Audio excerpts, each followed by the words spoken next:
Hey, welcome to the second episode of the What Not to Do in Entrepreneurship podcast. If this is your first time joining us, my name is Michael Frtiz-002. Friends and family call me Fritz. You can call me Fritz too. That's fine.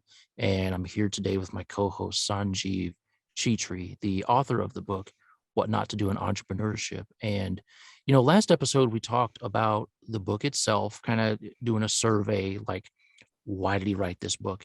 And we got into some really, really cool stuff. And I was kind of geeking out. I'm like, I've got so many questions that I want to ask, but I don't want to, I don't want to spoil it. So I'm going to have to make do with, this episode and kind of ask a few questions and, figure out more about the book. So Sanjeev, I'm curious, anytime somebody writes a book, they've always got a particular audience in mind. Like there's a certain group of people, a subset of folks that you really want to have their eyeballs on it. So what audience is this book targeted for? Can you talk about that a little bit?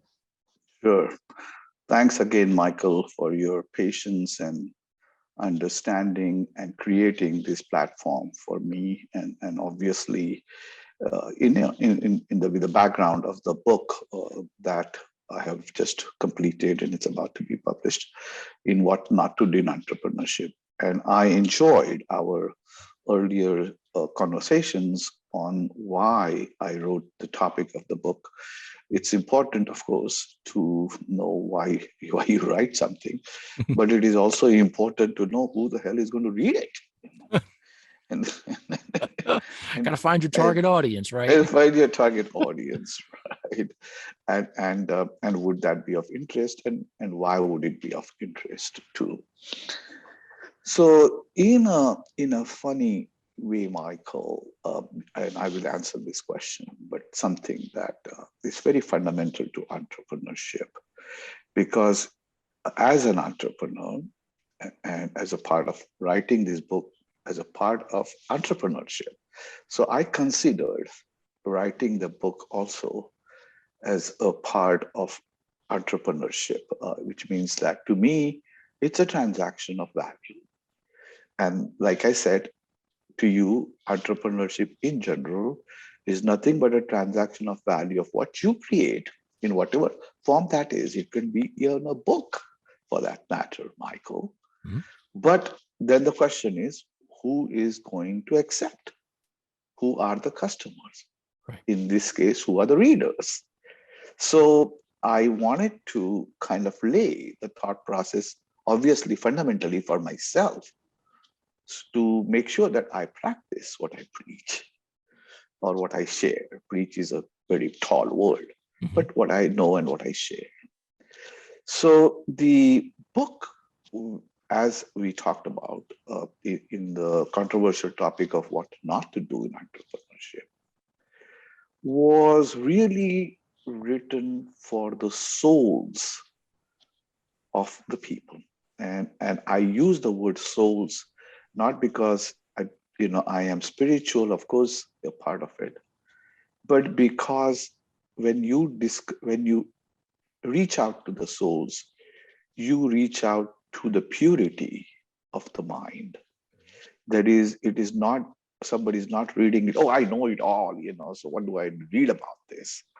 That is not my purpose. This book is, of course, not for the know-it-alls, because they don't need to read anything. They don't need to listen to anything. They know it all, right?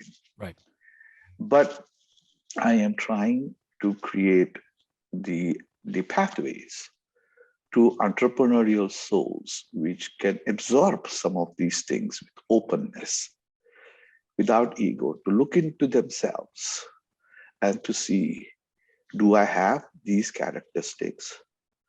That are they assets to me, or are they liabilities to me?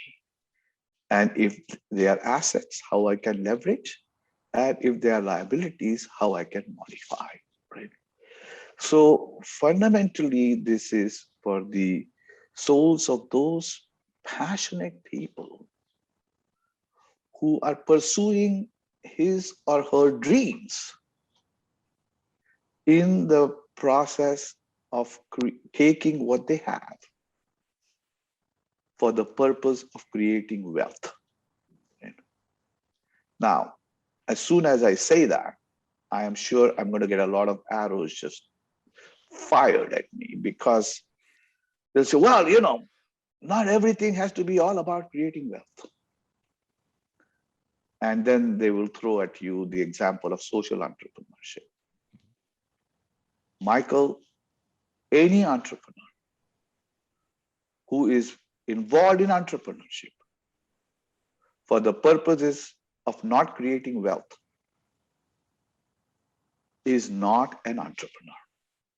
Because the purpose of being in business or a transaction for anybody anywhere in the world has to be to create wealth. Right. Right. Let us not forget that, because social entrepreneurship, as is defined, is giving what you have. Remember, the first law of nature is you cannot give what you don't have. Right. You have to give. So unless you have it, unless you create it, unless you earn it, unless you make it, you cannot give. Right. So social entrepreneurship is the follow-on step. And I don't want to cover social entrepreneurship, just talk about it, but I just want you to know that every entrepreneur must say to him or herself that the purpose I am an entrepreneur is to create wealth. Okay. Right? And nothing else, because otherwise you are in the wrong business. And please don't take the wrong way, but we have a whole nation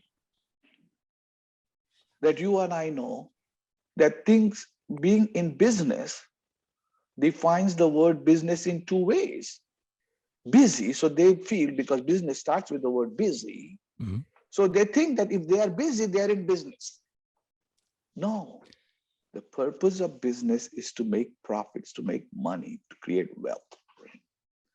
And so I am going to address all those hungry, passionate souls that have a dream of and ideas of transforming their concepts into a business or a machine that makes or creates wealth. Okay. Now, whether it is a small business, whether it is a medium-sized business, or it becomes a unicorn, those are all end results of the evolution. So that's my target. My target is those souls. Obviously, once you take this, kind of definition, then you have different subcategories in it. And in entrepreneurship being a big global, sort of career, as I called it, it's not a profession, because anybody can become an entrepreneur.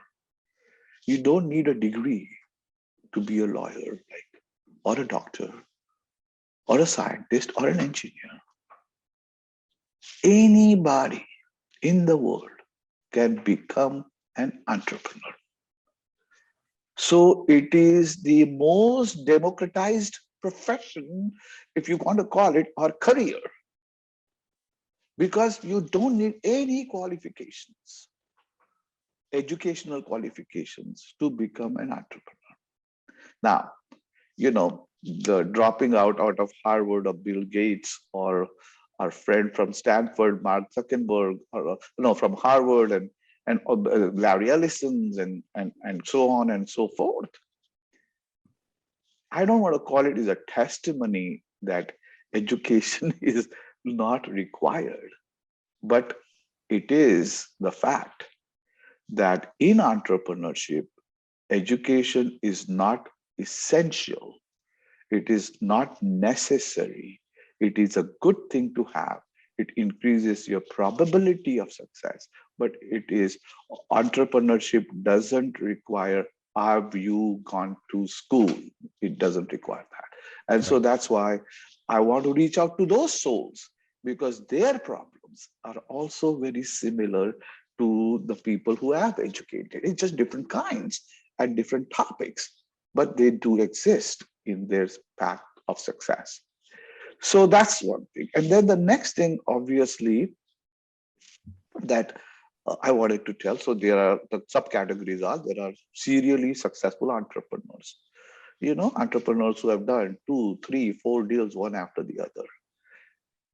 Do they need this book? They probably say they know it all. Obviously, I want them to read the book only because they can share their wisdom with me or with others, incorporate their knowledge, use a little bit of what they can pick up from this book, and even be incredibly communicators to enable the rest of the community to be more successful.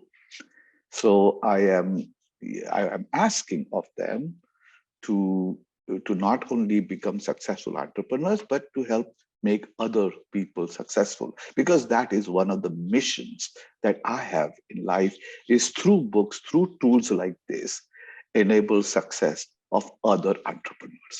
Okay. Then the next kind of target for me is the first time entrepreneurs that are or struggling entrepreneurs. They both fall into the uh, same category of they don't know what they don't know.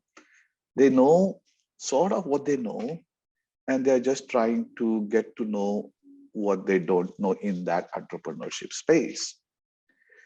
So the struggling entrepreneur and the first time entrepreneurs, they need the tools to not make the mistake. They are not going to go teach somebody, they are going to learn on their journey. And if we can increase, because of the knowledge of things like that, like operate in abundance, for example, entrepreneurs money think money is critical. Of course money is critical, but you can't live in some small town in Arkansas and think that there is going to be significant amount of money there. Hmm. So you got to go to where I call the marble factory is. And I talk about that in the marble factory, the marble theory of life, in my book. But they have to go to where the abundance of knowledge, resources, capital, those kinds of things are. Silicon Valley is just one of them, but there are other areas, especially in what you want to specialize. If you want to do something in the business of chicken, then you are better off being in Arkansas, because the damn Tyson Foods is in Arkansas. Right? I'm just Yeah. giving you an example. So choose intelligently that operating in abundance. So I'm of course wanting to reach out to the first time entrepreneurs, to the struggling entrepreneurs, because they could definitely, sort of look at this, read this. And by the way, this book is about 280, 300 pages. It is it is more of a particular, but you can go to any section you want. You can watch any interview you want. You can make the notes in the books you want. It's a multimedia book, so that you can actually do a scan of the QR code and watch the interview of the person that is talking about the topic, in through the codes, and make notes and things like that. So the there is to be able to have those first time. And by the way, I'm always called myself a struggling entrepreneur. There is nothing wrong in being humble about it, that you are a struggling under. It is not a negative degree. It is, in definition, it's another alternative word for learning about entrepreneurship, right? And I am an eternal student of entrepreneurship, so I learn every day from people, who read the books, or people like yourself, on how to enable entrepreneurship and build success. So that's the second category. The third category I have, that it's the business schools, because business schools have a lot of people that go for two reasons. One, because they want to be entrepreneurs, or two, because they want to enter the high world of finance, the private equities and the the schools or the Wall Streets and stuff like that. Right. I have interviewed some very successful people who have built incredible investment banking firms in the book, from nothing to on Wall Street, as a part of this book. But the book is not necessary for those who are going to sit on the chair and manipulate money to be able to take a small percentage of it, and make significant wealth for them. That's different. I have defined that whole phenomena under what is called the money tree. And every entrepreneur must know where he or she is in relation to the money tree, because what you get out for your efforts really truly depends upon how close you have your venture to the money tree. Because remember, entrepreneurship is about creating wealth. So the closer you are to the money tree, the better are your abilities to get better returns for your time in creating wealth. And I speak of that in the book in called The Money Tree. And so those are the elements of the business schools. I'm not really, I'm just wanting them to be aware of it. But my focus are those people that go to business schools, that join entrepreneur clubs, that want to become entrepreneurs. Yes, they are my targets, or targets are there. I want them to be engaged in this community that we are building together in entrepreneurship. And lastly, but probably the most important thing, a significant purpose of this book of mine is to level the field of entrepreneurship between men and women. Yep. And historically, because they have had a leg up, entrepreneurship was considered more, leaning towards the men. And when I interviewed quite a few women in the interview in the book, you realize that they've got some amazing minds. They understand the challenges, but one of the things that or a few of the things that they struggle with is knowing the experiences, having the access to mentors, understanding the capital markets. And they know they're very mission driven. And so I am so certain that just like in education today, nearly 60% of the women are in colleges as compared to 40% of the men. And I'm not taking away anything from the men. That's just the damn reality. Mm-hmm. That in entrepreneurship, you are going to find a lot of women building success as long as the platform is leveled. And what not to do gives them that ability to avoid those mistakes that men have made in building success. So I would like this to be, sort of a leveling field tool for women entrepreneurship. I want that to be engaging to them, how to find mentors, how to, make sure that the capital is friendly capital, that you are, that when you pursue the golden rule of capital is the man with the gold rules or the woman with the gold rules. Mm-hmm. But how can, in today's economy of incredible amount of capital available, how can you get the capital and still rule and control your enterprise? Because nobody can drive it better than the entrepreneur itself. But women, in general, are a little shy about talking about money, although they manage the whole money. The women economy is the third largest economy in the world. The first is the US, the second is the Japanese, and the third is the economy controlled by the women. Mm-hmm. And so they are not uncomfortable with matters of money accounting, but they are uncomfortable in the space of wealth. And a purpose of this is I have written a huge chapter on capital markets to enable different types of capital to understand, to make and engage them and make them comfortable, again, as a part of leveling the field for both men and women entrepreneurs. So those are my targets, if you want to call them. Those are the audiences I would like to engage in this book, Michael. Very cool. That covers like everybody. Like that's everybody. Anybody who's interested in being an entrepreneur. It's like It's everybody. Well, except for the know-it-alls, you said, Yeah, like you said I last time, mean, there's no room for ego in entrepreneurship. So, if they're like, I know my way around, then it's like, this book is not for you. Sorry. But they probably aren't listening to this podcast either. So yeah, we can talk about them. yeah. It's fine. They're not going to know. No. So there is another thing, right? See, I have divided in the book entrepreneurship into two spaces: Mhm.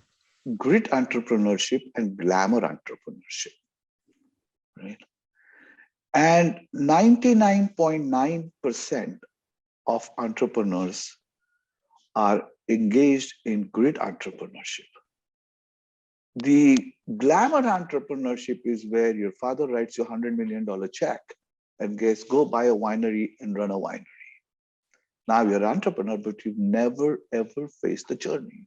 Or you start a dog, watching a walking service, and the next thing you know is SoftBank comes to you and gives you $200 million or $500 million for a certain percentage of equity. Now you are just swimming in wealth and obviously wasting money, shareholders' money, Mhm. trying to spend that wealth and never realizing the true value of what it is to create the biggest bang for the buck.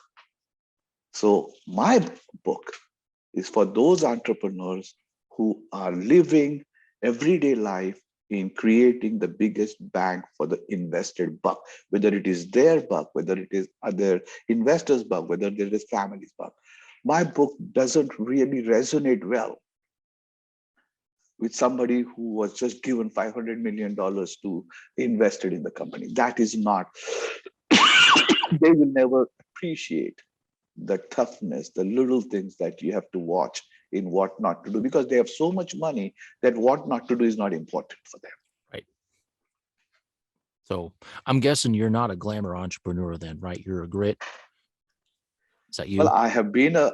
my journey has been phenomenally about grit entrepreneurship. I love and admire and respect and want, because the 3% of success, although it includes the glamour entrepreneurs, Mhm. but the percentage wise, the numbers of people that are so in 0.1% of the entrepreneurship that is glamour, if 50% of them succeed, even let's just say that, it still doesn't change the needle of the 3% of the overall success of entrepreneurs, right? Mhm. So in order for us to move the needle, which is the purpose of the book, we must focus on enabling great success in great entrepreneurship. Yeah. Very cool. Very cool. You mentioned I wanted to see if I could dig just a little more information out of you, if you don't mind. You mentioned the four different categories of people that you're trying to target. And I think you said you had, and I'm probably going to get these out of order, but you said business schools and struggling entrepreneurs, women entrepreneurs for sure, and then the successful entrepreneur. So like, are those four categories of people that you've interviewed in the book? Yes, I Awesome. have, yes, each one of them I have interviewed in the book. And when I put together this knowledge, it is from that kind of a background. So I have interviewed entrepreneur father and daughter building companies. The daughter came from the business school. Hmm. A Canadian skater, gold medal skater who became an entrepreneur on Wall Street came from business school kind of things. Hmm. And so I have interviewed entrepreneurs who work from corporate world, who were fired. They were running a very large corporation and were fired one day, and the next day they were all stripped off of their power and their existence in the society. And then they started, you know, they didn't like, they felt that buying Subway business was below their, status. And but then the reality hit, and then that journey created a lot of value for them. So yes, so those kinds of people of each category. So I have interviewed a woman who started the first women bank in Chicago, Okay. or the first lady who created concierge service for the Broadway theaters, Broadways in New York, and then it became global everywhere. So it is been, or I have interviewed the the first chef who holds 3 Guinness World Book records for creating foods, for it. So it was a tremendously engaging and learning experience once it was absolutely clear that the book will be about those entrepreneurs who are in the trenches. Of course, I did not have an opportunity to be, or I probably would not even want, but the reality is I didn't know people like Zuckerberg or anybody to interview, but they are so much ahead of the reality of what the pains in entrepreneurship are. Because what happens is when people become successful, they look back and they create these stories of their, oh, like Nike. Well, I created Nike because I was running up the mountain and my foot were bleeding. So I put a cardboard chappal on my thing and I ran, and that was the formation of Nike. Oh shit, we don't know that, but it's great. It's great inspirational story. But how does it change the way you or your business will be impacted? The only way you can change that business is to get the real time experiences from the people who are building businesses through grit. And that is what I focus, Michael, in the interviews also. Excellent. What I've found over the years too is sometimes people block out the bad things that have happened. Like, they learn a really hard lesson 3, 4, 5, 10 years ago, and they're just like, holy crap, I'm glad that's over with. And then they just don't think about it anymore. And so, that's another good reason why you got to get people right on the cusp of when they're going through the suck right now, and you're getting it in real time. So this is going to be, I'm just continuing to get more and more excited about this book. I hope I can still get a copy of it. Like, I don't know if that's something you just stick in the mail. Like, I see the ones that are there on the desk. I mean, are those completed copies, or are they No, so those are the teasers. So okay? one of the things, a couple of things I want to share with you about the book. I can actually even pick a copy and show you. The book is in the panoramic format, Mhm. right? And the reason the book is in the panoramic format, and this is another resistance I got from publishers. Nobody publishes a book in the panoramic format. Well, I did. Yeah. So the reason I prepared the teaser is not because I wanted to swim against the flow. It's because this book is designed as a learning experience. And in mythology or anything, most of the books in learnings have been in the panoramic format. But that was also not the reason. If you look at the book has the multimedia things in it. And if you look at the things, it has you can make various comments, you can write notes. So this is the first, let me show you here. So you can make the notes, you can scan the thing. This is the index. You can scan the various interviews, and all the comments are on one side. And if you go further, you can actually make notes of the things in the book. So the entire book is in the panoramic format so that you can actually read the book, make the notes while you're reading or while you're watching on the same page. So you don't need to have, so when you have the book, it then, oh, I read this is what I felt, and I made the notes, or I have to look at this and things like that. So it is meant to be an interactive book. That was the purpose. And the only way I could get it in the interactive format is being in the panoramic mode. So like everything else, I printed the teasers, I sent it to about 200 people, and there was not one single resistance to having the book. And then the publisher says, well, maybe this is the right format. And now everybody says, well, maybe this is really the right title of the book, and etc., etc. But that is because I had faith that in what I wanted to get done, how I wanted to reach. Because, Michael, one of the things that I want to just kind of share with you is important. Since this was a venture to me, every venture, in order to have a high probability of success, needs four things absolutely required. The first thing is this venture in a confused state of economy or a confused state of subject? I felt that with all the talks going on about entrepreneurship, all the videos that people are reading, and yet the success rate staying at 3%. So people are not understanding or a confused state. What does it take to create success? So is the topic or the space that you are addressing, is it in a confused state of existence? That's the number one. Number two is, do you have a unique differentiation, so, or uniquely differentiated solution to that confused state of existence? By creating this what not to do, I thought I had enough differentiation in the marketplace with what to do kind of tools. And Okay. the third, of course, is is this a large marketplace? Because a small marketplace creates a path of significant resistance. Yes, well, 600 billion or 550 million is a lot of potential people in the marketplace who could potentially read. And lastly, do you have a team?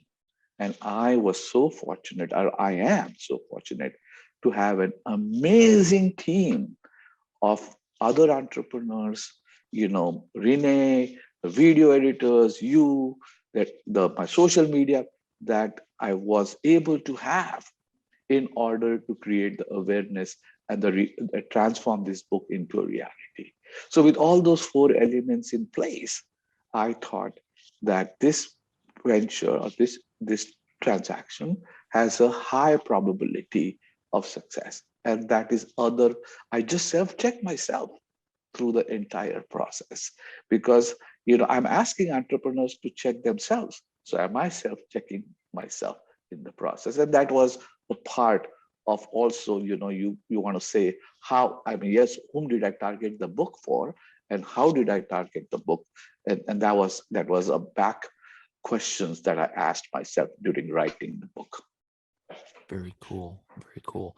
Yeah, that's the one thing that well, it's not the only thing that I noticed about you, but one big thing that you do is you just attract teams around you. Like when you approached me about helping out, being the executive producer of the podcast, I'm like, sure, that sounds cool. And then I'm on calls and it's like, well, you've already got the book editor, you've got the video editor, you got all these people together. And I'm like, how the heck did he do that? Did he just go Avengers assemble and just make it happen?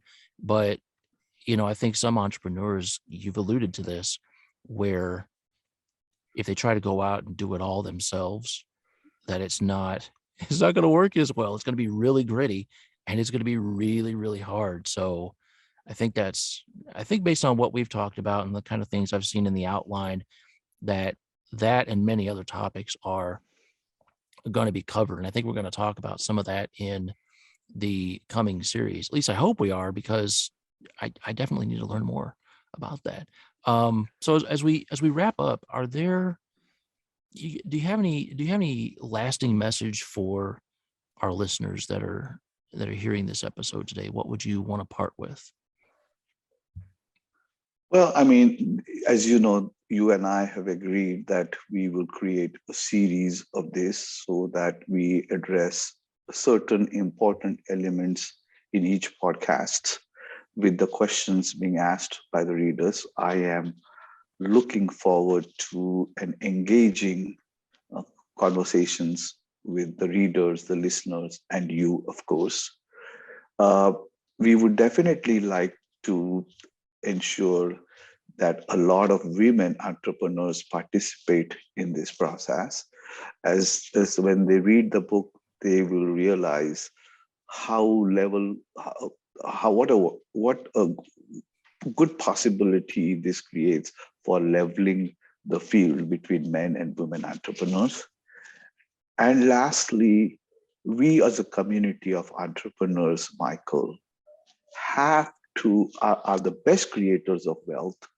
But today, 1% of the world's population, less than 1% of the population, controls nearly 95% of the global wealth. Well, yes, there have been successful entrepreneurs like Jeff Bezos and Mark Zuckerberg and Elon Musk and everything like that. But we can create a distributed wealth model by enabling more entrepreneurs to succeed. And so, therefore, the passion that entrepreneurs have, we can help enable them to creating small, medium, large wealth.